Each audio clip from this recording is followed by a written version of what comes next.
Treatment প্রোটোকলটা আসলে কীরকম হয়ে থাকে, বা ম্যারিড আনম্যারিডদের মধ্যে কোনো ডিফারেন্স রয়েছে কিনা?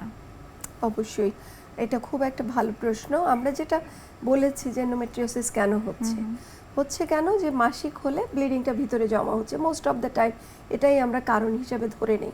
আরও বিভিন্ন ধরনের কারণ আছে, কিন্তু স্বাভাবিকভাবে বলতে গেলে এটাকেই আমরা ধরে নিই। তো যখন এন্ডোমেট্রিওসিস রোগে একটা রোগী ভোগে, তখন আমরা করি কি, যে মাসিকটাকে বন্ধ করে দিই। এটা হচ্ছে আমাদের ট্রিটমেন্ট অপশন। অর্থাৎ কোনো একটা ঔষধের মাধ্যমে আমরা যদি মাসিকটাকে বন্ধ রাখি, পেইন কমে যাবে। আর যেহেতু ওখানে ব্লাড জমা হচ্ছে, ব্লাডের কিছু অংশ অ্যাবজর্ব হয়ে যায়, আস্তে আস্তে শুকিয়ে যায়, তখন আসলে ওই অনেক বেশি বড় সিস্ট আস্তে আস্তে ছোট হয়ে আসে। অনেক সময় পেইনটা অনেক ক্ষেত্রে টলারেবল হয়। কাজেই এই মাসিকটা বন্ধ করে দেওয়াটা হচ্ছে আমাদের উদ্দেশ্য থাকে। যদি রোগীটা ইয়াং হয়, আনম্যারিড হয়, সেক্ষেত্রে আমাদের এই উদ্দেশ্যটাই মেইনলি কাজ করি, এই উদ্দেশ্য নিয়েই কাজ করি, সো দ্যাট এন্ডোমেট্রিওসিস রোগটা আগাতে না পারে, যেখানে আছে সেখানেই থাকে। তো আমরা অনেক ধরনের ঔষধ ইউজ করি যেটার মাধ্যমে এটা করা হয়।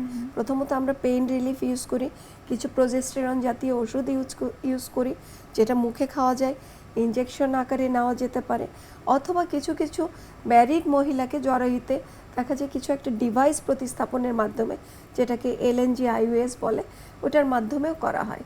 আর কিছু ঔষধ আছে যেটা আমরা বলেছি যে ইনজেকশনের মাধ্যমে কাজ করে।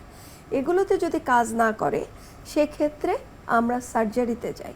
তবে এন্ডোমেট্রিওসিস সার্জারিতে সমস্যা যেটা রয়েছে, সেটা হচ্ছে যে এই রোগটা একবার সার্জারি করলে এমনও হয় যে পরবর্তীতে আবার দেখা দেয়, এবং খুব অল্প সময়ের মধ্যে 6 মাস, 9 মাস, 1 বছরের মধ্যে এই রোগটা আবার ফেরত আসে। তো একটা এন্ডোমেট্রিওসিসের জন্য কয়বার আমরা সার্জারি করব? এটার কারণটা আসলে কি, যে সার্জারি করার পরে সেটা আবারও এন্ডোমেট্রিওসিসটা ফিরে আসতে পারে? আপনি তো মাসিক বন্ধ করে দিতে পারছেন না, মাসিকটা তো চলছে, আমাদের কারণ তো মাসিক। কাজেই আমাকে যেটা করতে হবে সেটা হচ্ছে যে সার্জারির পরে আমাকে হয় তাড়াতাড়ি বাচ্চা নিয়ে নিতে হবে। বাচ্চা নেওয়া কিন্তু endometriosis one of the treatment. কেন? আমরা যখন বাচ্চা নেই, মেয়েটা যদি প্রেগনেন্ট হয়ে যায়, ও কিন্তু 9 মাস 10 মাস মাসিক ছাড়া থাকছে। তারপরে ওই মেয়েটা যদি ব্রেস্ট ফিডিং করে, সেক্ষেত্রে দেখা যায় কি ব্রেস্ট ফিডিংয়ের সময়ও কিন্তু মাসিক বন্ধ থাকছে।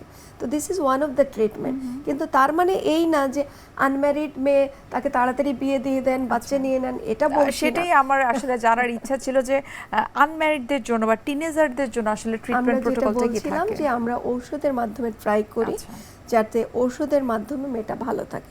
এটা তো বললাম যে প্রোজেস্টেরন জাতীয় ওষুধ দেই, ব্যথার ওষুধ দেই, কিছু কিছু ওরাল কন্ট্রাসেপটিভ পিল, যেটাকে আমরা জন্ম নিয়ন্ত্রণে বড়ি হিসেবে খাই, এটাও কিন্তু অনেক ক্ষেত্রে এন্ডোমেট্রিওসিসের চিকিৎসা ব্যবস্থায় ব্যবহার করা হয়। আপনি যেহেতু পিলের বিষয়টা বললেন, পিল নিয়ে কিন্তু অনেক ধরনের মিসকনসেপশন রয়েছে আমাদের সমাজের প্রেক্ষাপটে, সেটা একটু জানার চেষ্টা করবো। একটা বিরতির সময় হয়ে গেছে, আমরা বিরতি নিচ্ছি।